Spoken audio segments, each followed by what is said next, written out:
Hello student, स्वागत है आपका हमारे फिर से एहसासन यूट्यूब चैनल पर।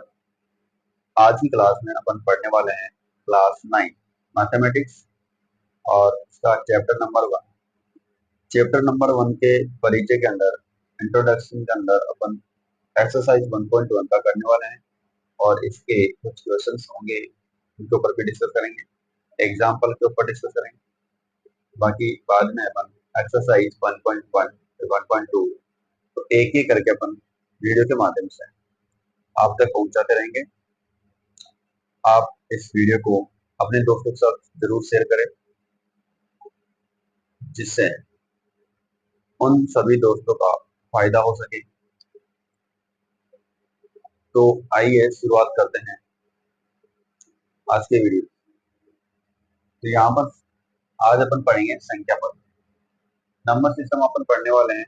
और नंबर सिस्टम ये आप नंबर शुरुआत से पढ़ते आ रहे हैं। 6th क्लास में आपने नंबर पढ़े, 7th के अंदर पढ़ा, फिर 8th में पढ़ा, फिर 9th के अंदर अपन पढ़ेंगे। जैसे आप 10th में जाओगे तो वहां पर भी आप वापस इनको रिपीट करोगे, क्योंकि ये नंबर कंटिन्यू चलते रहेंगे। इनकी स्टेप बाय स्टेप नंबरों की जो कैपेसिटी है ये बढ़ती जा रही है। जैसे जैसे बड़ी क्लास में बढ़ते जा रहे हैं, वैसे वैसे इन नंबरों की संख्याएं बढ़ती जा रही है। यहाँ पर अपन देखते हैं नंबर सिस्टम, नंबरों का एक ऐसा सिस्टम जिसके अंदर सारे नंबर शामिल हैं। उनके इस प्रकार से अपन अलग अलग बात करेंगे, किस नाम से कौन सी संख्या जानी जाएगी, किस नाम पर इस संख्या को इस नाम से पुकारा जाता है, वो सारी बातें अपन करने वाले हैं। तो आज अपन नंबर सिस्टम पढ़ेंगे और इसके अंदर सबसे पहले अपन अंकों की बात करेंगे। सबसे पहले अपन अंकों की बात करेंगे, अंक यानी डिजिट। सबसे पहले अपन अंकों की बात करते हैं और डिजिट की बात करेंगे। तो डिजिट कितने होते हैं? डिजिट 10 होते हैं। और होते कौन से? जीरो होगा, 1 2 3 4 5 6 7 8 और 9।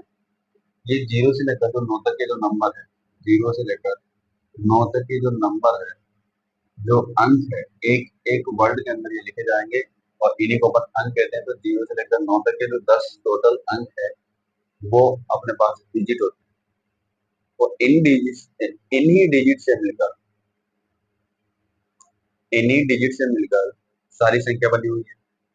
दो या दो से अधिक अंकों से मिलकर बनने वाला जो नंबर होगा वही क्या कहलाएगी?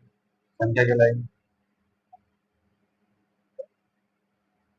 यहाँ पर अपन देखिए, इनमें से कोई से भी आप दो या दो से ज्यादा क्या कर सकते हैं, जैसे कि 10, जैसे को मेरे को 100 बनाना है, जैसे मेरे को 1164 बनाना है, या फिर मेरे को कुछ भी नंबर बनाना है, तो आप इन अंकों में से ही आप सेलेक्ट करोगे और यहाँ पर नंबर बनाओगे, संख्या बनाओगे। तो ये तो बात हो गई अंकों की और संख्या की। संख्या क्या होती है, अंक क्या होते हैं, दोनों में डिफरेंस होगा। अंक केवल एक डिजिट के अंदर आएगा और संख्याएं उन एक एक डिजिट से मिलकर, दो अंकों से मिलकर बनेगी, या दो से ज्यादा से बनेगी, या ज्यादा से 5 6 से बनेगी। मतलब आगे कितनी भी आप संख्या ले सकते हो, तो उनको अपन नंबर कहेंगे, संख्या कहेंगे। अब इसका जो स्ट्रक्चर आता है, जो संख्याओं का जो सिस्टम आता है, वो किस प्रकार का है, उसके अपन बात करते हैं। सबसे पहले यहाँ पर अपन लिखते हैं संख्या पद, और ये संख्या पद्धति अपने को आगे 10th क्लास में काम आएगी।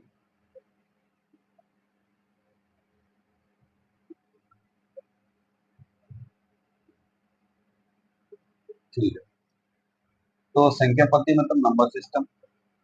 नंबर सिस्टम, ठीक है। इसके अपन दो भाग करते हैं। सबसे पहले दो पार्ट अपन इसके करते हैं, और दो पार्ट में दो संख्याएं। इसका जो चार्ट होगा उसके अंदर सबसे पहले आती है बेटा रियल नंबर, वास्तविक संख्या। सबसे पहले कौन सी आती है? वास्तविक। इधर फिर अपन देखेंगे तो इसका एक भाग बन जाता है इमेजिनरी।